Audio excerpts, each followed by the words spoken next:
మన ప్రభు అయిన యేసుక్రీస్తు నామంలో కూడి వచ్చిన ప్రతి ఒక్కరికి దేవాది దేవుని దీవెనలండి. దేవుని యొక్క కృపా కనికరాలను బట్టి మనం మరొక నూతన వారంలో మనం ప్రవేశపెట్టబడి ఉన్నాము. దేవుని నామానికి మహిమ కలుగును గాక. ఈరోజు దేవుడు మనతో మాట్లాడుతున్నటువంటి వాక్యాన్ని అపోస్తల కార్యములు 17వ అధ్యాయము 24వ వచనం చదువుకుందాం. ఆయన హస్తకృతములైన ఆలయములలో నివసింపడు అని ఉంది ఇక్కడ. అంటే మన ప్రభు దేవాది దేవుడు, రాజాదిరాజి, సర్వశక్తి గల తండ్రి ఆయన జగత్తును అందులో సమస్తమును నిర్మించిన దేవుడంట. ఆయనే ఆకాశమునకును భూమికిని ప్రభు అయిన ఉన్నందున హస్తకృతములైన ఆలయములలో నివసింపడు అని ఉంది. అంటే ఆయన మన హస్తాలతో మనం ఆయనకు దేవాలయాలు నిర్మిస్తున్నాము. ఈ దినాల్లో చూస్తే అనేకమైనటువంటి దేవాలయాలు మనము చూస్తూ ఉంటాము. ఎంతో గొప్పవి, ఎంతో పెద్దవి, మరి అనేకమైనటువంటి మరి విలువైనటువంటి వాటితో నిర్మించినటువంటి దేవాలయాలు, ఎత్తైన దేవాలయాలు ఎన్నో చూస్తూ ఉంటాం కదా.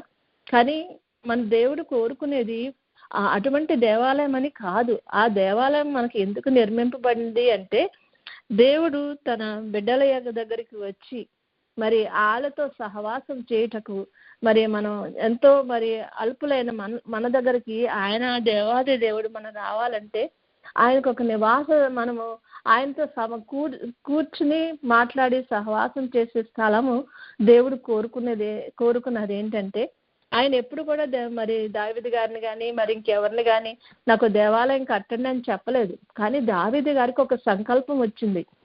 నేను ఇంత మంచి మంచి మరి నగరంలో నిస్తున్నప్పుడు నా దేవుడు గుడారంలో ఉన్నాడేంటి అని ఆయన మరి ఎంతగానో మరి దాని విషయంలో చాలా బాధపడి ఉన్నట్లుగా కూడా మనం చూస్తూ ఉంటాము. అందుచేత ఆయన అనుకున్నాడు, అక్కడ మరి ప్రవక్త దగ్గర మాట్లాడినప్పుడు ఆయన చెప్తాడు, నీ మనసులో ఉన్నదంతా కూడా నువ్వు చెయ్యి అని చెప్తాడనమాట. అప్పుడు దేవాలయం కోసం ఆయన ఎన్నో రకాలైనటువంటి విలువ గల వస్తువులను, బంగారాన్ని, వెండిని, వజ్రాలని, మరి ఇంకే అనేకమైనటువంటి మంచి మంచి దేవదారు రాళ్ళను, మరి అనేకమైనటువంటి వీటిని ఆయన సేకరణ చేస్తున్నారు. ఎందుకంటే దేవాలయం కట్టాలని. కానీ దేవుడు అంటున్నాడు, నీవు ఈ యొక్క పని చేయటకు నువ్వు అర్హుడో కావు, ఎందుకంటే నువ్వు రక్తం ఒలికించావు కాబట్టి నీకు వద్దు. కావని నీకు పుట్టబో కుమారుడికి నేను ఆ యొక్క అవకాశాన్ని ఇస్తాను, అతను దాన్ని కడతాడు అని దేవుడు చెప్పాడు మనకి. మరి ఇక్కడ మరి దేవాలయం అనగానే మనం అనుకుంటాము అది ఒక మరి పరిశుద్ధమైన స్థలము, దేవాలయము దేవుడు నివసించే స్థలము. అనేక మంది మరి అన్ని జనులు అనుకుంటారు, ఏమనుకుంటారంటే మన యొక్క ఈ దేవాలయము ఆయన ఉండటానికి మరి ఆయన ఇక్కడ నివసించే స్థలంగా అక్కడ మాత్రమే ఆయన ఉంటాడు కాబట్టి ఈ దేవాలయం మించి బయటకు రాడు ఆయన. కాబట్టి ఆ దేవాలయంలో మనం బలులు అవి అర్పిస్తే ఆయన దాంట్లో బతుకుతాడు మరి అన్నట్లుగా వారు ఆ దేవాలయం గురించి ఆలోచిస్తారన్నమాట. కానీ అది అసలైన పరిస్థితి కాదు. మరి నువ్వు ఎంత మంచి ఇది చేసినా కూడా మరి అది ఆయన దేవాలయము అది కానే కాదు. మన దేవుడు ఆశించిన దేవాలయం ఏంటంటే ఆయన వచ్చి మనలో నివసించాలని, మనమే ఒక దేవాలయంగా ఆయనకు ఉండాలని ఆయన యొక్క కోరిక అనమాట. మరి ఇక్కడ పౌలు గారు అపోస్తల కార్యము 17:24లో వెళ్తున్నప్పుడు ఏథెన్స్ వారితో ఎట్లా మాట్లాడుతున్నారు, నేను మీ దగ్గరికి వచ్చినప్పుడు నేను అనేకమైన దేవాలయాలను చూశాను, మరి చాలా గొప్ప గొప్పవి ఉన్నాయి, కానీ అక్కడ ఒక చిన్న బలిపీఠం చూశాను, దాని మీద తెలియబడిన దేవునికి అని చెప్పింది. మీకు ఏదైతే తెలియలేదో అదే నేను బోధిస్తాకు వచ్చాను నేను. కనుక మీరు దేని యందు భయభక్తులు కలిగి ఉన్నారో ఆయన్ని మాత్రమే నేను ప్రచురణ చేయటానికి నేను వచ్చాను అని చెప్తున్నాడు అనమాట. మరి కీర్తనలో అనేక చోట్ల పరిశుద్ధాలయంలో నేను నివసిస్తున్నాడు, ఆయన తన పరిశుద్ధాలయంలో ఉంటున్నాడు అని చాలా చోట్ల మనం చదువుతున్నాం కదా. మరి యొక్క పరిశుద్ధమైనటువంటి ఆలయము లో నివసిస్తున్నాడు అన్నప్పుడు మరి దేవాలయం ఎందుకు తెలియబడిన దేవాలయం గురించి నేను ప్రశ్న చేస్తున్నాను అంటున్నాడు ఏంటంటే, మరి అక్కడ ఉన్నటువంటి జనులు అనుకుంటున్నారు మనం అర్పించే బలుడు మన దేవుడు మరి బతుకుతాడు, ఆయన అక్కడే ఉంటాడు, బయటికి అయితే రాడు అని అనుకుంటున్నారు. కానీ ఆయన అందరికీ జీవాన్ని ఊపిరిని దయచేయి దేవుడంట. మరి మనకు జీవాన్ని ఊపిరిని దయచేసే దేవుడు జగత్తును అందులో సమస్తము నిర్మించి తానే ఆకాశమునకు భూమికి ప్రభువైనందున ఆయన హస్తకృతములైన ఆలయంలో ఉండడు. ఆయన అందరికీ జీవమును ఊపిరిని సమస్తమును దయచేయవాడు కనుక తనకు ఏదైనా కొదువ ఉన్నట్లు మనుషుల చేతులతో సేమింపబడేవాడు కాడు అంటున్నాడు. ఆయనకి ఏమీ లేదండి. ఆయన ఈ భూమినే సృష్టించాడు, బంగారాన్ని సృష్టించింది కూడా ఆయనే. మరి ఈ యొక్క 40 లక్షల ఖరీదు కలిగేటువంటి ఈ యొక్క సొలొమోన్ గారు నివసించిన దేవాలయం అంట అంత 40 లక్షల ఖరీదు చేసినట్టు బంగారంతో కూడా ఉందంట. అంటే అది ఒక లెక్క ప్రభువుకు చెప్పండి. మనం ఇచ్చేది స్వల్పమని సరే, మరి ఆయన ఇచ్చిందే మనం ఆయనకి ఇవ్వగలుగుతున్నాం కదా. మేమిచ్చు కానుక ఏ పాటిది అని ఒక పాట పాడుకుంటాం కదా. కాబట్టి ఆయన ఇస్తేనే మనం ఏదైనా ఆయనకు చేయగలుగుతాము. కాబట్టి ఆయనకి మనం ఇచ్చేది చాలా కొద్దిగా. మనము మన బిడ్డల కొరకు ఎంతగానో సమకూర్చుకుంటాము, అన్నీ కూడా చేస్తాము. చిన్న బిడ్డలకి మనం అన్నం తినిపిస్తూ ఉంటాము. కానీ అన్నం ఒకటే కాదు, వారికి సమస్తం గురించి ఆలోచిస్తాము. వాడు పెరగాలి, వాడు బట్టలు మార్చాలి, వాడికి ఇట్లా చేయాలి, వాడు ఈ సమయంలో పడుకోవాలి, ఈ సమయంలో లెగాల, ఈ సమయంలో వాడి సమస్తమైన అవసరాలను కూడా తల్లిదండ్రులు గమనిస్తూ ఉంటారు. వాడికి కావాల్సిన బట్టలు కొంటా ఉంటారు, వాళ్ళకి కావాల్సిన షూస్ కొంటారు. ఏం కావాలో సమస్తం కూడా వాళ్ళు ప్రొవైడ్ చేస్తూనే ఉన్నప్పటికీ చిన్న బిడ్డ తన చేతితో ఏదైనా మన నోట్లో పెడితే మనం ఎంతో ఆనందపడిపోతాం కదా. అది ఎంతగానో మనదే, మనం వండిందే వాడు మన నోట్లో పెడతాడనమాట. లేకపోతే మనం కొన్న ఒక కుకీస్ ఏదైనా తీసుకొచ్చి మన నోట్లో పెడుతున్నప్పుడు మనం చాలా సంతోషపడిపోతూ ఉంటాము. అలాగే దేవుడు కూడా మనం ఇచ్చేది చాలా స్వల్పము, చాలా అసలు దాన్ని ఊహించటా కూడా లేదనమాట. మరి ఆయన వాళ్ళ యొక్క మరి స్థితిని బట్టి వారితో సహవాసం చేయాలని తన రూపంలో చేయబడిన మానవుని కొరకు ఆయన ఎంతగానో శ్రమిస్తూ ఉన్నారు మన దేవుడు. మరి అటువంటి గొప్ప ఆయనకు మరి మంచి గొప్ప ఘనమైన మందిరాన్ని ఏ విధంగా మనం కట్టగలము, ఆయన్ని ఏ విధంగా మనము మరి ఆనందింప చేయగలము మనం చేసిన పనితో అనుకుంటే అది ఏమీ అవ్వదు. మరి దావీదు గారు అనుకున్నారంట కట్టాలని, కానీ సొలొమోన్ గారు నిర్మించారంట. మరి కానీ దేవుడు అంటున్నాడు, నేను ప్రతి మనిషిలో నివసింపాలని అనుకుంటున్నాను అంటే మీ దేహము దేవాలయం అన్నదని మీరు ఎరుగురా అంటారు. అంటే మన దేహం అనేది ఒక దేవాలయం అనేది ఆ విధంగానే మనం ఆయనతో సహవాసం చేయాలనేది ఆయన యొక్క కోరిక అనమాట. మరి మనము సాధారణంగా ఆయన యొక్క అమూల్యమైనటువంటి మరి మన అంతరంగం పరిశుద్ధంగా ఉండి ఆయన అమూల్యమైనటువంటి సహవాసాన్ని మనం కలగాలన్నటువంటి ఆశతో మనం ఉండాలని ప్రభువు కోరుకుంటున్నాడు అనమాట. పరిశుద్ధమైన తలంపులు, పరిశుద్ధమైన పనులు, ఇవే ఆయన కోరుకునే బంగారాలు అనమాట. మరి ఈ బంగారం అనేది ఈ లోకకు సంబంధమైంది, కానీ మన ఆత్మ అనేది మరి దేవుని సంబంధమైంది, పరలోక సంబంధమైంది. ఎందుకంటే ఆయన ఆత్మ మనలో ఊది ఉన్న కనుక మన హృదయాల్లో ఆయనను ప్రతిష్ఠించుకుని ఆయనతో సహవాసం చేస్తూ మరి అదే మన పరిశుద్ధ స్థలముగా ఆయన వచ్చి ఉండటకు నివాస స్థలంగా మనం ఉండాలని ప్రభువు కోరుకుంటున్నాడు. మరి వాళ్ళు నిర్మించిన దేవాలయము సర్వలోకనాథునికి మందిరం అన్నట. సర్వ సృష్టికర్త అయిన దేవుని యొక్క నామంలో కట్టబడినటువంటి ఈ మందిరము అనే దేవుని నామంలో చెప్పబడుతుంది అనమాట. మరి దేవుడు కోరుకునేది మనతో సహవాసం చేయటకు ఈ యొక్క దేవాలయం అనేటువంటి దాన్ని నిర్మింపబడింది. ఎందుకంటే ప్రభువు తను తాను తగ్గించుకొని కిందకు వచ్చి మనతో ఆ యొక్క దేవాలయంలో సహవాసం చేస్తారు. అంతేగాని మనం ఇచ్చే బలులో, మనం ఇచ్చే చందాలో, మనం ఎన్ని లక్షలు ఇచ్చామో అన్ని చేసాము ఎన్ని చేసామని మన గురించి చెప్పుకుంటాకి కాదండి. దేవుడికి మనం ఎంత ఇచ్చినా కూడా చాలా కొద్దిగే.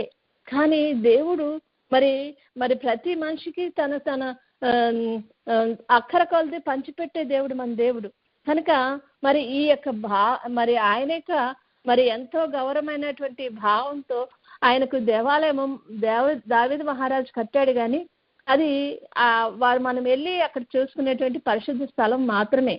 కానీ ఆయన వచ్చి అంటున్నాడు, మీ హృదయం నాకు ఇయ్యండి, మీ హృదయాన్ని పరిశుద్ధంగా ఉంచుకోండి, మీ హృదయాన్ని మరి ఆయనకి ఇష్టమైన రీతిలో ఉంచుకోండి. మరి మరి ఆయనకి ఇష్టమైన రీతిగా మనము నివసించినట్లయితే మనతో ప్రతిదినము సహవాసం చేయటకు ఆయన వస్తానంటున్నాడు దేవుడు. మరి పరలోకంలో మరి ఆది సంఘ కాలంలో మరి ఆ అనాదిలో మరి ఆదాము అవ్వలను సృష్టించినప్పుడు దేవుడు మరి వారితో ప్రతిదినము సహవాసం చేయటకు వచ్చిన్నారు. వారు పోగొట్టుకున్నటువంటి ఆ యొక్క మహిమను, ఆ యొక్క సహవాసాన్ని దేవుడు మరలా మనకి ఇవ్వాలని తను తాను తగ్గించుకొని ఈ లోకానికి వచ్చి మరి ఈ లోకంలో మన కొరకు తన ప్రాణాన్ని అర్పించి మనలను మరి సాతాను యొక్క బారి నుండి మనలను విడిపించి మనలను మరి మరలా మన తన యొక్క బిడ్డలుగా తన సొత్తుగా చేసుకున్నాడు. కానీ మనం ఏం చేస్తాము, ప్రతిసారి కూడా ఏదైనా ఒక టెంప్టేషన్ వచ్చినప్పుడు మనం దాన్ని తట్టుకోలేక పర్లేదులే దేవుడు మరలా నన్ను రక్షించుకుంటాడులే, కాబట్టి పర్లేదు ఈ టెంప్టేషన్కి దొంగిపోయినా ఏం పర్లే, ఎందుకంటే మా దేవుడు కరుణామయుడు, ఆయన తప్పకుండా చేస్తాడు మాకు అనేసి మనం ఒక భావంతో ఉంటాము. కానీ దేవుడికి కావాల్సింది అది కాదండి. మనము ఆయన ఎడల యథార్థమైన హృదయంతో ఉండాలట. మరి యథార్థమైన హృదయంతో ఎలా ఉంటామో మనము దేవుడిని ఎంతగానో ప్రేమిస్తాము కదా. మన దేవుడు మా దేవుడు అంటే నాకు గొప్ప అండి, ఆయన కొరకు నేను చాలా ప్రేమిస్తాను అంటాం. కానీ ఆయన యందు మనము విశ్వాసం ఉంచమంట. ఎందుకు? మనము మన యొక్క పనులను దేవుడు ఎక్కడ ఇది తప్పు అంటాడని భయపడి మనము ఆయన యందు విశ్వాసం ఉంచమంట. విశ్వాసం అంటే ప్రేమిస్తూ విశ్వాసం లేకపోవటం అంటే మనకు ఒక పిల్లోడు ఉన్నాడు అనుకోండి, ఆ పిల్లోడికి మనం వాడు చేయగలిగినంత మాత్రమే చేస్తాము. వాడిని తీసుకొచ్చి నువ్వు ఇదిగో ఈ గుర్రం ఎక్కరా అని మనం అనలేము. ఎందుకు? వాడు చిన్నవాడు, చంటి పిల్లోడు, వాడికి అటువంటి పరిస్థితి రాదు. కానీ మనము ఆ విషయంలో మనం అతను ప్రేమించట్లేదా అంటే ప్రేమిస్తున్నాము, కానీ అది అతనికి సరైనటువంటిది కాదు. కాబట్టి మనం ఏం చేయాలి, సాధారణంగా వాళ్ళని మనం నమ్మలేము. సైకిల్ దొక్కమని బలవంతంగా అతను వదిలేసి మనం ఉండలేము. ఎందుకంటే అలా చేసామనుకో, అలా చేసినప్పుడు మనము వారి మీద ట్రస్ట్ ఉంచినట్టు, అంటే నమ్మకం ఉంచాం, అరే చేయగలడు అనేటువంటి నమ్మకం ఎప్పుడు వస్తుంది మనకి ఖచ్చితంగా ఏదైనా చేసినప్పుడు మనకు వస్తుంది అనమాట. మనం చేయగలిగినప్పుడు ఇప్పుడు ఒక చిన్న పిల్ల బింది పట్టుకొని నీళ్ళు వేసుకుని నెత్తి మీద రామంటే చేయగలదా? చేయలేడు. వాళ్ళకి మనం అటువంటి పనులు చెప్పము కదా. కానీ ఈయన అట్లాంటి వాడు కాదు. ఈయన దేవాది దేవుడు, ఆయన సర్వము చేయగలిగిన శక్తి గలవాడు. మానవులతో మనం పోల్చుకుంటాకి ఆయన మానవుడు కాదు, ఆయన దేవాది దేవుడు. కనుక ఆయన విషయంలో మనము ఏ విషయంలోనూ కూడా మరి నమ్మకం తప్పిపోకుండా ఉండేలాగా దేవుడు చూసుకోమంటున్నాడు. మనం ఆయన నమ్మాలా. ఆయన మన దేవుడు కాబట్టి ఆయన నమ్మేటువంటి పరిస్థితిలో మనం ఉండాలంట. మరియు ఈ యొక్క ఆయన అంటున్నాడు ఈ యొక్క అపోస్తుల కార్యంలోనే 17వ అధ్యాయంలో, మరియు యావద్భూమి మీద కాపురం ఉండటకు ఆయన ఒకరి నుండి ప్రతి జాతి మనుషులను సృష్టించారంట. వారు ఒకవేళ దేవునిని తౌడులాడి కనుగొందరేమో అని తన్ను వెదుకు నిమిత్తము నిర్ణయ కాలమును వారి నివాస స్థలం యొక్క పొలిమేరలను ఏర్పరిచాయంట.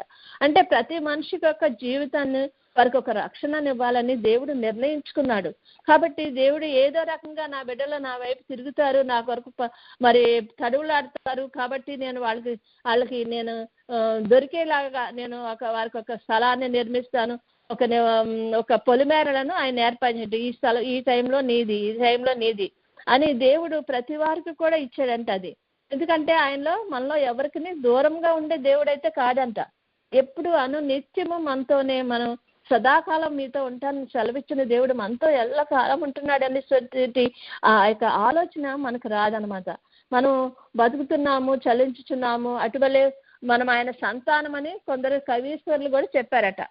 మనము దేవుని సంతానమై ఉండి మనుషుల చమత్కార కల్పనల వల్ల మలచబడిన బంగారమును, వెండిని, రాతిని దేవత్వము పోలి ఉన్నదని తలంపకూడదు అంటున్నాడు దేవుడు. అందుకనే అటువంటి దేవాలయాలు కాదు ఆయన కోరుకునేది. దానివల్ల మనుషుల చేతులతో చేయబడినటువంటిది కాదు ఆయనకు కావాల్సింది. నీ హృదయాన్ని ఆయనకు సమర్పించు అంటున్నాడు దేవుడు. కాబట్టి హస్తకృతములైన నీవు ఎంతో బలవంత చక్కగా మరి నీకున్నటువంటి ఆస్తి అంతని యావదాస్తిని పెట్టి నువ్వు ఆయనకు ఒక దేవాలయం కట్టినా అది కాదు ఆయనకు కావాల్సింది. ఆయనకు కావాల్సింది నువ్వు. మనము దేవునికి కావాలి.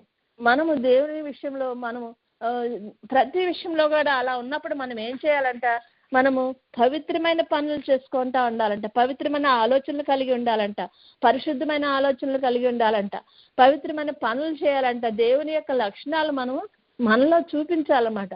ప్రేమ కలిగి ఉండాలి, అసూయ పడకూడదు. దేవుడు ఎప్పుడు ఏ మనిషికి ఏమి ఇస్తాడో మనకు తెలియదు. కాబట్టి ప్రతి విషయంలో కూడా మనం ఏం చేయాలి, దేవుడు ఏ విధంగా ఈ మనిషిని ట్రీట్ చేస్తాడు ఆ విధంగా నేను ట్రీట్ చేయాలనుకోవాలి. దేవుడు నన్ను ఏ విధంగా ట్రీట్ చేస్తాడో ఆ విధంగా నేను ఇతరులను ట్రీట్ చేయాలి. ఎందుకంటే ఆయన యొక్క బిడగా ఆయన రూప లక్షణాలు నేను నాలో చూపించాలని ప్రభు కోరుకుంటున్నాడు. మరి ఆ విధంగా మనం ఉండాలి. కానీ మనము నేను మనిషిని కాబట్టి, నాకు ఇచ్చాడు దేవుడు కాబట్టి ఇది నాది, ఇది నా సొంతం అని మనం అట్లా అనుకుంటాక లేదు. ఆయన మనకిచ్చిన ప్రతి ఒక్క తలాంతు కూడా మరి ప్రభు కొరకు వాడుకోవలసిన వారమే ఉన్నాం మనం. కనుక ప్రతి విషయంలో కూడా ఆయన యందు భయభక్తులు కలిగి ఆయనకి ఇష్టమైన రీతిలో మనం పెరగాలని దేవుడు కోరుకుంటున్నాడు అనమాట. దేవుడికి ఇష్టమైన రీతిగా మనము నివసించడం అంటే ఆయన వచ్చి ఖచ్చితంగా మనతో సహవాసం చేస్తాడు. దాని గురించే మనము ఈ సన్నిధి అనేటువంటి దాన్ని మనము చేసుకుంటున్నాము. దేనికంటే సన్నిధి అంటే దేవుడు మనతో వచ్చి మనం ఆయనతో కలిసి సహవాసం చేయటం అనమాట. మనం చాలా మంది ఫ్రెండ్స్ ఇంటికి వెళ్తూ ఉంటాం కదా. ఫ్రెండ్స్కి ఇంటికి వెళ్ళినప్పుడు వాళ్ళతో పాటు చక్కగా సహవాసం చేసి కబుర్లు చెప్పుకుంటూ మనం ఇష్టమైనటువంటి తింటూ మరి సరదాగా కాలం గడుపుతాం కదా. దేవుడు కూడా మనతో ఆ విధంగా కాలం గడపాలని ఆశపడుతున్నాడు, మన దగ్గరికి రావాలని చూస్తున్నాడు. మన హృదయాన్ని కనుక ఆయనకి ఇచ్చినట్లయితే ఆయన వచ్చి మనలో నివసించడమే కాకుండా ఆయన సృష్టించిన చేసే పని అనే మనము ఆయనకు దేవాలయంగా మనం మారినట్లయితే అది ఆయనకి హితమవుతుందంట. కాబట్టి మనం ఏమి చేసినా కూడా ప్రభు యొక్క చిత్తాన్ని అనుసరించి, ప్రభు యొక్క కృపను అనుసరించి మనము ప్రతి విషయంలోనూ మనల్ని మనం సరి చేసుకుంటూ ఏదైనా సరే చెడు తలంపు వస్తుందా, ఇది మంచిది కాదా అని ఏదైనా సరే మనకు వచ్చినప్పుడు ఇమీడియట్ గా మనం ప్రభు సన్నిధిలో మోకరించి, నాయన ఇదిగో ఇదేంటో నాకు వస్తుంది, నాకు తెలియట్లేదు ప్రభా, నేను తప్పు చేస్తే నన్ను క్షమించు, ఇటువంటి పనులకు నేను వెళ్లకుండా సహాయం చేయి ప్రభా అని మనం దేవుని దగ్గర ప్రార్థించుకుందాము. అటువంటి ప్రార్థన చేయాలనే దేవుడు కోరుకుంటున్నాడు. మనం బలహీనమని ఆయనకు తెలుసు, అయినప్పటికీ పక్క నుండి మనల్ని బలపరిచే దేవుడు మన దేవుడు. మనం ఏ విషయంలోనూ తప్పిపోకుండా మరి 99 గొర్రెలను విడిచిపెట్టి తప్పిపోయిన గొర్రె కోసం వెళ్ళిన ఆ దేవుడు మన కోసం కూడా ఆ విధంగానే చూస్తున్నాడు. దేవుడు మనల్ని విడిచిపెట్టే దేవుడు కాదు. మనం తప్పిపోయామా, ఎటువంటి పరిస్థితుల్లోనూ మరణాపారమైనటువంటి పరిస్థితిలో ఉన్నామా, ఏ పరిస్థితి నుండి ఇలా తప్పించగలిగిన శక్తి గల దేవుడు. మరి ఒక పుస్తకంలో నేను చదివాను, మన బిడ్డలు పాపం చేసి తప్పిపోయి మరి మరణపు అంచులు అంటే పాతాళం యొక్క అంచుల వరకు వెళ్ళిపోయిన అగ్ని గుండం దగ్గర అంటే బ్లేక్ ఆఫ్ ఫైర్ అంటాం కదా, దాని అంచు వరకు వెళ్ళిపోయినా కూడా మనం ఇంక నిమిషంలో అందులో పడిపోతాం అన్నప్పుడు కూడా దేవుని హస్తము మనల్ని పట్టుకుని భుజం మీద ఎత్తుకొని తీసుకొచ్చి ఆయన సన్నిధిలో కూర్చోబెట్టుకుంటాడంట. అంత కృపగల దేవుడు మన దేవుడు. మరి అలాగని మనం తప్పు చేసి మనం అక్కడి వరకు వెళ్దామా? మన దేవునికి మనం ఆయాసం కలుగ చేద్దామా, లేదా దేవునికి మనం సంతోషం కలుగ చేద్దామా? మనం దేవుడు ఈ మనిషిగా సృష్టించి ఈ భూలోకంలో ఎందుకు పెట్టాడు? ఆయన కొరకు చేయటం కొరకే, ఆయన యొక్క పనులను చేయటం కొరకే, ఆయన రూపాన్ని మనలో చూసుకోవటం కొరకే, ఆయన లక్షణాలు శుభ లక్షణాలన్నీ కూడా మనలో ఆయన నింపటం కొరకే మనల్ని ఈ లోకంలో ఉంచాడు కదా. మనం అవన్నీ వదిలేసి ఆయన ఇచ్చిన ప్రతి విధమైనటువంటి ఈ యొక్క ఈవులను వదిలేసి మనము లేనిపోని వాటి కొరకు మనం ఎదుగుతూ మనము ప్రభు నుండి దూరం అయిపోకుండా ఉండాలని ప్రభు కోరుకుంటున్నాడు. కాబట్టి మనము ఏ విషయంలో కూడా ప్రభు యందు భయభక్తులు కలిగిన బిడలంగా, ప్రభువును మాత్రమే సేవించే బిడలంగా, ఆయన కొరకు ఏర్పాటు చేయబడిన ఏర్పాటు జనాంగంగా, మరి ఒక వచనంలో ఉంటుంది కదా, మన బిడ్డలు కూడా ఆయన దేవాలయంలో మూలకంబాలుగా ఉంటున్నారంట. మరి అటువంటి మరి ఉన్నతమైన స్థితిలోకి మనము మన బిడ్డలు మన కుటుంబాలు ఉండాలని ప్రభు కోరుకుంటున్నాడు. ఆయన పరిశుద్ధాలయంలో మాత్రమే నివసించే దేవుడు. అందుకనే మనము కూడా పరిశుద్ధంగా ఉండాలని కోరుకునే దేవుడు మన దేవుడు. ప్రేమ కలిగి ఉండాలి, మనము న్యాయం కలిగి ఉండాలి, జ్ఞానం కలిగి ఉండాలి, అలాగే మరి వెలుగు సంబంధమై ఉండాలి అని. అంతేగాని వెలుగుదూతల వల్లే కాదు. వెలుగుదూత వేషం వేసుకుంటాడంటే సాతానుడు. కాబట్టి వారికి మన దేవునికి బోళ్ళంతా తేడా ఉంటుంది. కనుక మనము ప్రతి విషయంలో కూడా మరి మనకు విచక్షణ జ్ఞానం కలిగిన వారమే, మన వివేచన కలిగిన వారమే పరిశీలించుకుని మన ఆత్మలను పరీక్షించుకోవాల్సిన సమయం ఇది. ఎందుకంటే దేవుడు త్వరలో రానన్నాడు. మన హృదయం పరిశుద్ధంగా ఉందా లేదా చూస్తున్నాడు దేవుడు. మన ఆలోచనలు పరిశుద్ధంగా ఉన్నాయా లేవో చూస్తున్నాడు దేవుడు.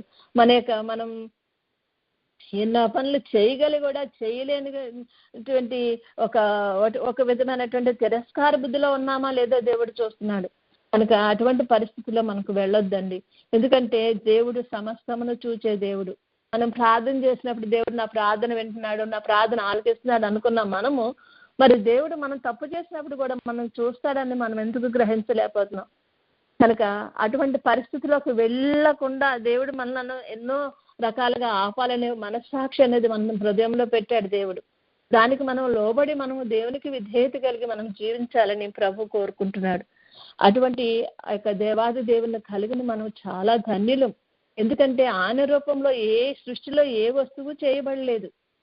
ప్రతిది కూడా నోటి మాట చేత కలుగు చేయబడిన వస్తువులే. కానీ మరి వాటినే మనం ఎంతో విలువైన వాటిగా, ఈ బంగారం అనేది మరి పరలోకంలో కింద నేల అంటుంది, నేలంతా బంగారమయమంట. కానీ అది మనం ఏం చేస్తామో దాని ఎంత గొప్ప, దాని యొక్క విలువ అనేసి ఈ లోక సంబంధమైనటువంటి ఈ యొక్క విషయాల మీద మనం ఎక్కువ మనసును పెట్టుకోవద్దని ప్రభు కోరుకుంటున్నాడండి. ఎందుకంటే కాలము బహు సమీపంగా ఉంది, ప్రభు సమీపంగా ఉన్నారు. సమీపంగా ఉన్నప్పుడు ఈ నిమిషంలో వస్తేనే మనం ఎత్తబడగలుగుతామా? మనం సమాధిలోకి వెళ్ళినా కూడా మరి ప్రభువులోకి ఎత్తబడగలిగిన స్థితిలోకి మనం సమాధిలోకి వెళ్ళామా? ప్రభు పిలిచినప్పుడు మనం ఇమీడియట్ గా లెగ్గలిగిన స్థితిలో మనం ఉన్నామా? మనం చూసుకోవాలని ప్రభు కోరుకుంటున్నాడు. ఎందుకంటే ఆయన బిడ్డలముగా ఆయనకి స్వరాన్ని విని మరి ఆయన కొరకు మనము ఎదురు చూడవలసిన వారమై ఉన్నాము. ప్రతి విషయంలో ప్రభువుకు ప్రాధాన్యత ఇవ్వగలిగిన వారమే అన్నాము. ఆయన యందు విశ్వాసం ఉంచాలి, నమ్మకం ఉంచాలి. ఆ నమ్మకం అనేది ప్రభు మీద మనకు లేనప్పుడు మనం ఎన్ని చేసినా కూడా మనకు ఈ జీవితంలో వ్యర్థమవుతుంది. కనుక మనలను మనము దేవునికి సంపూర్ణంగా సమర్పించుకునే స్థితిలో ఉన్నామా? ఆయన నువ్వు రా, నా హృదయంలో ఉండు, నివాసం చేయి ప్రభా అని అడిగే స్థితిలో మనం ఉన్నామా? అంతేగాని మరి వాళ్ళలాగా వీళ్ళు అవుతుందా, ఇది అవుతుందా అని మనం ఈ లోకంలో మనుషులందరి గురించి ఆలోచిస్తూ వారందరి గురించి ఏదో మాట్లాడుకుంటూ మరి దేవునికి ఇష్టమైన రీతిలో మనం జీవించలేకపోతున్నాం. మేము ఒకసారి గ్రహించుకున్నామండి. మనం చేయాల్సింది, మనకి ఇచ్చిన సమయం చాలా మరి ఎంతో విలువైనది. ఎందుకంటే ప్రభు రాకడ బహు సమీపంగా ఉంది. ఈ అంత్య దినాల్లో మరి దేవాలయంలో ఉండవంట, వాక్యం కూడా కరువైపోతుందంట. అటువంటి స్థితికి రాకముందే దేవుడు మనలను మేలుకోమని చెప్తున్నాడు. మనం మేలుకోగలిగి ప్రార్థిస్తూ, నాయన ఏ నిమిషంలో నువ్వు వస్తావు, ఏం చేస్తావు ప్రభ అని మనం దాని గురించి మనం ఎదురు చూడవలసిన వారమై ఉన్నాం. ఎందుకంటే ఈ లోక సంబంధమైన ఆహారం కూడా మనలను మరి కొంతకాలం మాత్రమే బతికిస్తుంది. మనం ఎంత మంచి మంచి వస్తువులు తిన్నా కూడా అది చిరకాలటువంటి సజీవమైనటువంటి స్థితిని మనకి ఇవ్వదు. కానీ ప్రభు యొక్క వాక్యంలో మనము ఎదుగుతూ మనము ఈ లోకాన్ని విడిచినా కూడా సదాకాలము ప్రభుతో మనము నివసించే స్థితికి మనల్ని ఎదిగించేటువంటి పరిస్థితి, దేవుని పోలి నడుచుకోవటం, దేవునితో సహవాసం చేయటం, ఈ లోకంలో ఉండగానే దేవుని సన్నిధిలో నిలవబడగలిగినటువంటి ఆ యోగ్యతను సంపాదించుకోవటం అది చాలా ఇంపార్టెంట్ మనకి. కనుక ఆయనకు ఒక ఆలయంగా ఇచ్చినట్లయితే ఆయనతో మనం సహవాసం చేయాలి, ప్రతి దినము సహవాసం చేయాలి, ప్రతి గడియ ఆయన వైపు తిరిగి చూస్తూ ఉండాలి. మనం ఏమి చేస్తున్నా, ఏ తలంపులో ఉన్నా మనం ప్రభువును మాత్రము మరి తలంచుకుంటూనే ప్రభువుకి కృతజ్ఞతలు చెల్లిస్తూ ఆయన మనకి ఇచ్చినటువంటి ఈ లోకంలో మనకిచ్చిన ఈ అవకాశాన్ని బట్టి పెండ్లి కుమార్తెగా తయారు కాగలిగినటువంటి స్థితిని మనకు దేవుడు దయచేస్తుండగా మనము ఏ విషయంలోనూ మనము నెగ్లెక్ట్ చేయకూడదు. మనకి ఇచ్చిన సమయాన్ని నిర్లక్ష్య పెట్టద్దు. ఎందుకంటే ఒక్క నిమిషము దాటిపోతే మరలా దాన్ని మనము తెచ్చుకోలేము. కనుక మనకి ఇవ్వబడినటువంటి ఈ సమయాన్ని సద్వినియోగం చేసుకుందాం. ఎట్టి పరిస్థితుల్లో కూడా ప్రభువునే మరి మనం తలంచుకుంటూ ప్రభువుకి మరి మన హృదయాల్లో ఉండి ఆయన మాత్రమే మనల్ని గైడ్ చేసే విధంగా మనం ఉండాలంటే మనల్ని మనము పరిశుద్ధపరచుకుందాం. మన ప్రతి ఆలోచన దేవునికి ఇష్టమైందా కాదా, మన ఆలోచన దేవునికి సమీపంగా మనల్ని ఉండజేస్తుందా లేదా అనేది మనం తెలుసుకుందాము. సన్నిధిలో మనకి మన ప్రభు సహాయం చేయాలని ప్రభువుని వేడుకుందాం. ఎందుకంటే మనము ఆయన సన్నిధిలో ఉంటేనే ఆయన యొక్క గొప్ప వెలుగును, తేజోమయమైనటువంటి దేవుడు అంట ఆయన. మరి ఆ తేజస్సు మహిమను మనం చూడాలంటే ఈ లోకంలో ప్రభువుతో సహవాసం చేస్తేనే అది సాధ్యమవుతుంది. మరి పైన సూర్యుడిని మాత్రమే మనం ఇలా కన్నులెత్తి చూడలేని స్థితిలో ఉంటాం ఒక్కోసారి. సూర్యుని కంటే 1000 సూర్యుల తేజోమహిమ కలిగిన దేవాది దేవుణ్ణి కలుసుకోవాలంటే మనం ప్రతిదినం ఆయన సన్నిధిలో సహవాసం చేస్తూ ఒక మొదటి దినమనే మనకు అంత వెలుగును మనకు ఇవ్వడు దేవుడు. కొంచెం కొంచెం మనం టాలరేట్ చేసే కొలదులే మనల్ని ఇట్లా పెంచుతూ ఆయన యొక్క తేజ మహిమను మనము ఎదుర్కొనే స్థితి వరకు మనను మరి ఆ అంతస్తుకు ఎదిగించే స్థితిని దేవుడు మనకు దయచేస్తాడు. కనుక మనం ఈ విషయంలో ప్రతి విషయంలోనూ ప్రభువునందు భయభక్తులు కలిగిన వారమై, ప్రభువుకు మన దేవాలయంగా మన దేహాన్ని సమర్పించుకున్న వారమై మనం దేవునికి ఇష్టమైన రీతిలో నడుచుకుందాం గాక. అట్టి ధన్యత దేవుడు మనకు, మన బిడ్డలకు, మన కుటుంబాలకు దయచేసి ప్రతి విషయంలోనూ ఆయనకి ఇష్టమైన రీతిలో ఉంటూ మరి నిత్య జీవంలో ప్రవేశించకు అర్హత కలవారమై సదాకాలం ఆయన స్తుతించుకునే స్థితిని దేవుడు దయచేయను గాక. గాడ్ బ్లెస్ యూ ఆల్ అండి. Have a blessed day.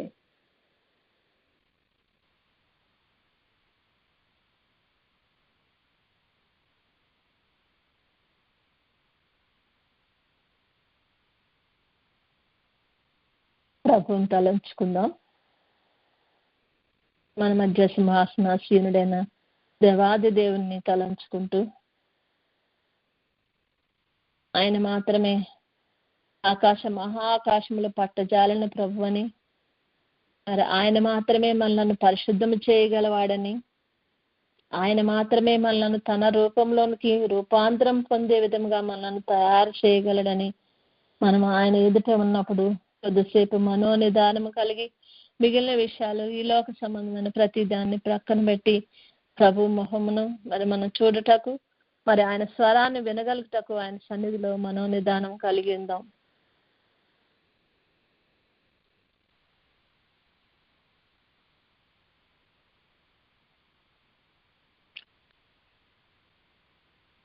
ఆయన తర్వాత మనోనిదానం కలిగిన మనము ప్రభుని మన పాపములను క్షమించమని ప్రభువుని వేడుకుందాం. మమ్మల్ని పరిశుద్ధపరిచే యెహోవా నీకు స్తుతులు స్తోత్రాలయ్యా. మమ్మల్ని శుద్ధి చేయి నాయన ప్రభా. ఆయన మేము బలహీనులము తండ్రి.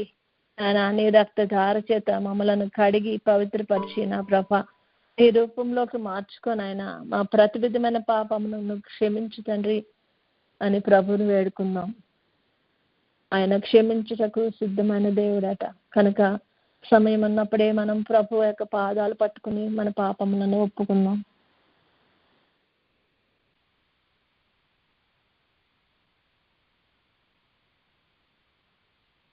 పాపక్షమాపణ ద్వారానే మనం పవిత్రపరచబడగలుగుతాము.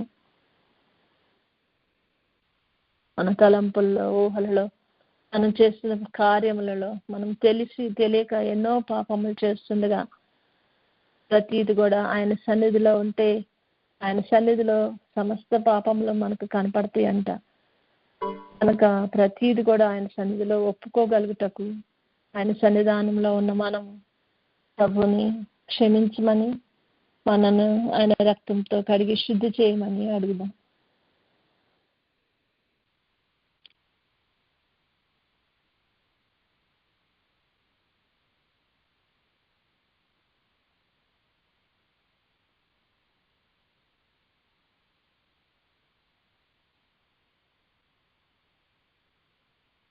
పాపక్షమాపణ పొందిన మనము ఒక తీర్మానం చేసుకుందాం. ఆయనకు తగిన నివాస స్థలముగా ఉండాలని నేను తీర్మానించుకుంటున్నాను ప్రభువా. నాయన నీవు నా అంతరంగంలో నా తండ్రి నిలిచి నా తండ్రి నాతో సహవాసం చేయాలని నేను నిర్ణయించుకుంటున్నానయ్యా. నన్ను ప్రభా అది అట్టి స్థితికి నన్ను సిద్ధపరచు ప్రభా. నీతో కలిసి సహవాసం చేస్తూ నా తండ్రి నీతో కలిసి నా తండ్రి నాన్న జీవించగలిగిన స్థితికి నా తండ్రి నువ్వు నా హృదయంలో ఎల్లకాలము నా తండ్రి ఉండగలుగుటకు నా తండ్రి తగిన దేవాలయంలాగా నన్ను నేను నీకు సమర్పించుకుంటున్నానయ్యా. కనికరించి తండ్రి నా తీర్మానాన్ని స్థిరపరచు నాయన.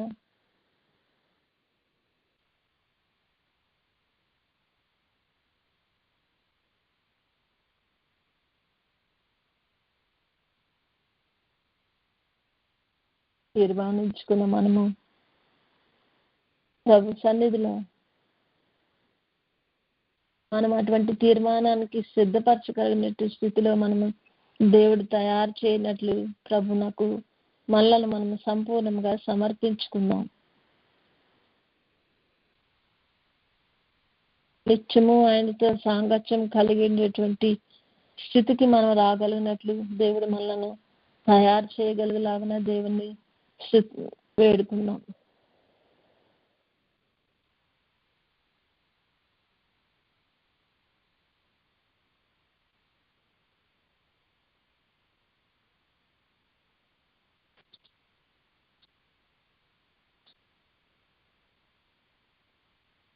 భూమి ఆకాశంలో పట్టజాలని ప్రభువా, నా తండ్రి నాయన, ఈ యొక్క నా తండ్రి నా దేవాలయం, నా హృదయం అనేటువంటి దేవాలయంలో నాయన నీవు నివసించటకు నా తండ్రి ఆశపడుతున్న తండ్రి నాయన, నీకు ఇష్టమైన దేవాలయంగా నేను ఉండగలిగినట్లు నన్ను పరిశుద్ధపరచు ప్రభువా అని ప్రభువుని వేడుకుందాం.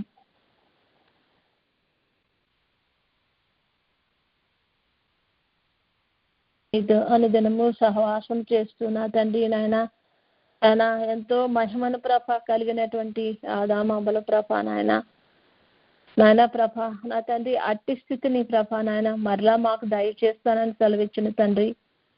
ఇదిగో తండ్రి, మమ్మల్ని మేమే మీకు సమర్పించుకుని ఉండగా నా ప్రభ నీవు నివాస యోగ్యంగా ఉండగలుగుటకు, నీతో అనుదినము సహవాసం చేయగలుగుటకు నాయన, అటువంటి వారు పోగొట్టుకున్న ఆ సాంగత్యాన్ని మరలా మేము పొందగలుగుటకు ప్రభ మేము అర్హులు మగనట్లు మమ్మల్ని తయారు చేయండి తండ్రి అని ప్రభుని వేడుకున్నాం.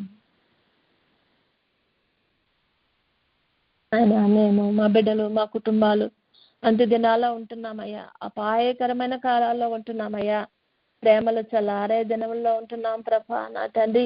అక్రమము విస్తరించే స్థితిలో ఉంటున్నాం ప్రభ నాయన. అటువంటి స్థితులలో నుండి నాయన మమ్మల్ని తప్పించండి నాయన. ఈ ప్రేమను మా హృదయాల్లో కృమ్మరించండి ప్రభ. అక్రమాన్ని, క్రమము లేని తనాన్ని మాలో నుండి తీసివేయి తండ్రి. క్రమముగా నీ సన్నిధిలో మేము తండ్రి నాయన కనపడగలిగినట్లు, క్రమముగా నిన్ను స్తుతించుకోగలిగినట్లు ప్రభ నా తండ్రి నాయన, నీతో క్రమముగా సహవాసం చేయగలుగుటకు ప్రభ మాకు నేర్పండి తండ్రి.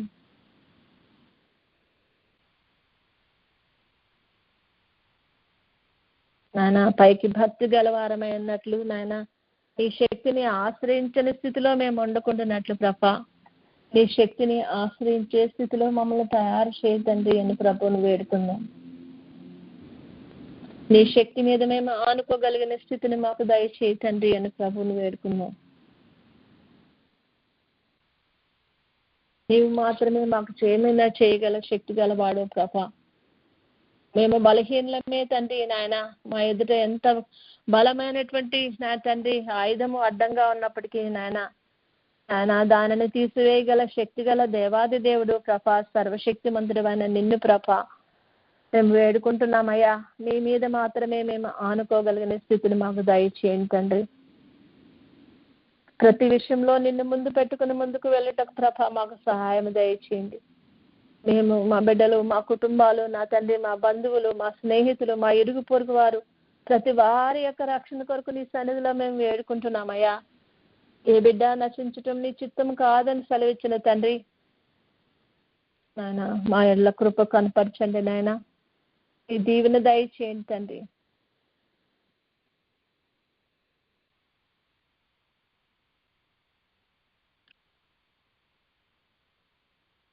నీవు నిత్యము మాతో నివసించినట్లు ప్రభ, నీతో సాంగత్యం కలిగి ఉండుటకు ప్రభ మాకు సహాయం దయచేయండి తండ్రి.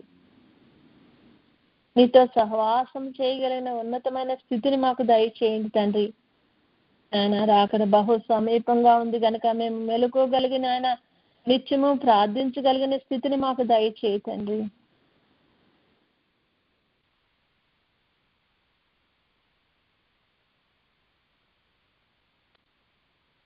యజమానుడు ఏ నిమిషమున వస్తాడో అని ఏ పని వారు మెలుకోగలిగి ఉంటాడో వాడు ధన్యుడని సెలవిచ్చావు ప్రభ.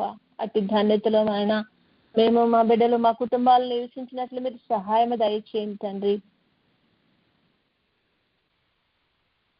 ఈ లోకం ఎంతో ఆకర్షణమైందో తండ్రి నాయన, దాని నుండి ప్రభ, దాని బలం నుండి మమ్మల్ని తప్పించిన ఆయన నీకు స్తుతులు స్తోత్రాలయ్యా. నీతో కలిగి సహవాసం చేస్తున్నాయినా మా జీవిత ప్రయాణం నా తండ్రి ఆయన మేము ముందుకు సాగించుకుంటూ నా ప్రభా వస్తున్న ప్రతి విధమైన ఆటంకాన్ని ప్రభా నా తండ్రి జయించుకుంటూ ప్రభా నా తండ్రి గురి అయినటువంటి నీ దగ్గరకు పరిగెత్తుకుని రాగలిగిన స్థితిని మాకు దయచేతండి. ప్రార్థించిన మనము ప్రభుకు స్తుతులు చెల్లిద్దాం, కృతజ్ఞతాస్తుతులు చెల్లిద్దాము. నాయన నీ రూపంలో మమ్మల్ని సృష్టించిన తండ్రి నీకు వందనాలు, స్తుతులు, స్తోత్రాలయ్యా. నాయన నీ బిడ్డలముగా మమ్మల్ని నీ రక్తం చేత కొనుక్కున్న తండ్రి నీకు స్తుతులు, స్తోత్రాలయ్యా. నాయన నిన్ను పోలు నడుచుకోవాలని మాలో నీ జీవాత్మను ఊదిన తండ్రి నాయన నీకు స్తుతులు, స్తోత్రాలయ్యా. నాయన మా ఎడలను చూపుచున్న కృపకై నీకు వందనాలు. మాతో సహవాసం చేయాలని నా తండ్రి ఉన్నతమైన ఉద్దేశమైనందుకు నీకు స్తుతులు, స్తోత్రాలు చెల్లిస్తున్నామయ్యా. ఈ రూపంలోకి మమ్మలను మార్చుకోవాలని ప్రభా ఆతురపడుతున్న తండ్రి నాయనా నీకు స్తుతులు, స్తోత్రాలయ్యా. నీ కట్టడలను ఆచరిస్తూ ప్రభా నీ మాటలను ప్రభా మేము ధ్యానించుకుంటూ నా ప్రభా నీకు ఇష్టమైన బిడ్డలంగా మేము పెరగాలని ప్రభా నా తండ్రి ఆలోచించుతున్న తండ్రి నాయనా తండ్రి మా ఎడలను చూపుచున్న కృపకే నీకు స్తుతులు, స్తోత్రాలయ్యా. మాకు ఇంకను సమయం దయచేసావు ప్రభా. ఈ జీవంతో ఉండగానే నాయన ప్రభా నీ రూపంలోకి మమ్మల్ని మార్చుకుంటూ నాయన మమ్మల్ని తయారు చేస్తున్న తండ్రి నీకు వందనాలు. మాకు వస్తున్న ప్రతి విధమైన ఆటంకాలను అంతరాయాలను ప్రభా నా తండ్రి మేము నాయన ప్రక్కకు తోసుకుని ప్రభా నా తండ్రి నాయన నీలో మేము ఎదగలుగుటకు తండ్రి నీ కృపను అనుగ్రహించండి అయ్యా. నీకు స్తుతులు, స్తోత్రాలు తండ్రి. నీవు మాత్రమే దేవుడు నాయన నా తండ్రి నాయన నీకు వందనాలు. అటువంటి సర్వంను సృష్టించిన తండ్రి ఆయన మేము నిర్మించేటువంటి వాళ్ళలో కానీ మరి ఏది కూడా మా నుండి ఆశించుక నా ప్రభా కేవలం మా హృదయాన్ని కోరుకుంటున్న దేవాది దేవా నీకు స్తుతులు, స్తోత్రాలయ్యా. మా హృదయముని ఎడల యథార్థత కలిగి ఉండినట్లు కృప చూపండి అయ్యా. నీకు వందనాలు. ఆయన మనుషుల వలె ఒకరు పక్కన చూడగలరు, ఒకరు చూడలేకపోతారు కానీ నాయన సమస్తము చూడగలిగిన దేవుడు ప్రభా. మా హృదయాంతరంగాన్ని పరిశీలించే దేవాది దేవా నీకు స్తుతులు, స్తోత్రాలయ్యా.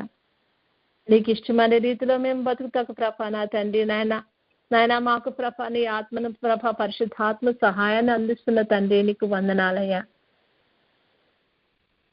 దేవునికి స్తుతించిన మనము కొద్దిసేపు మౌనంగా ఉండి ఆయన కొరకు కనిపెట్టుకుని ఉందాము. దేవాది దేవుడు రాజాది రాజ సర్వశక్తి గల తండ్రి, జీవం గల తండ్రి, మనకు నిన్న నేడు ఏకరీతిగా ఉన్న తండ్రి, ఆయన సజీవుడు, మనతో కనపడి మాట్లాడే దేవుడు కనుక ప్రభా నాకు కనపడండి, నాతో మాట్లాడండి నాయన దేవా, అందరికీ కనపడండి, అందరితోనూ మాట్లాడండి అని ప్రార్థిస్తూ ఆయన మనతో ఏమి చెప్పనన్నారో దాన్ని వినగలుగుటకు ఆయన మనకు వినగల చెవిని, చూడగల కన్నును ప్రసాదించినట్లు ఆయన సన్నిధిలో ఆయన కొరకు తేరి చూస్తూ ఆయన కొరకు కనిపెట్టుకుందాం. కొద్దిసేపు మౌనంగా ఉందామండి.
వందనములు నీకు, శుభవందనములు నీకు, ఆనందముతో కూడిన నా హృదయ వందనములు నీకు. స్తుతులకు పాత్రుడా, స్తోత్రార్హుడా, నీకు వందనాలయ్యా.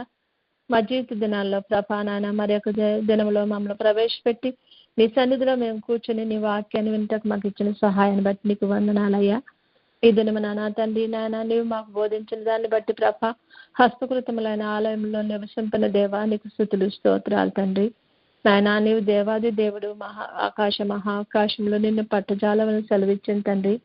నాయన కేవలము నీవు మమ్మలను మాత్రమే కోరుకుంటున్నావు, కానీ నాయన మేము అర్పించు బలుడు కాదు ప్రభా నా తండ్రి. నీకు స్తుతులు స్తోత్రాలయ్యా. కనుక నా ప్రభా నా తండ్రి నాయన బలులు అర్పించుట కంటే నాయన నీ మాట వినుట శ్రేష్టమని సెలవిచ్చిన తండ్రి.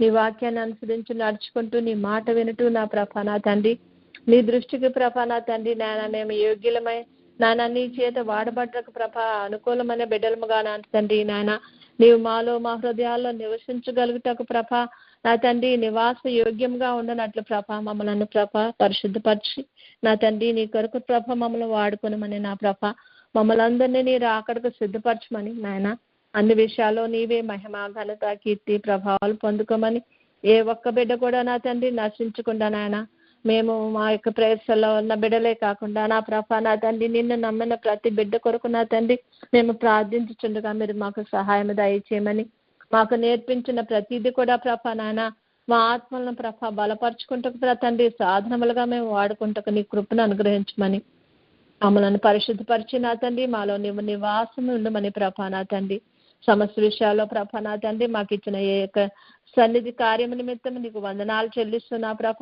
సన్నిధిలో ప్రభ నాయన మేము నేర్చుకోవలసింది నేను చూడగలని ప్రభ నాయన నీ మాట వినగలిగినటువంటి స్థితిలోకి ప్రభ మేమందరం తయారు కాగలిగిన స్థితిని మాకు దయచేయమని అన్ని విషయాల్లో నీవే మహిమ ఘనత కీర్తి ప్రభావాలు పొందుకోమని యేసయ్య అతి శ్రేష్టమైన నామంలో అడిగి పొందుకొని ఉన్నాము తండ్రి. ఆమేన్.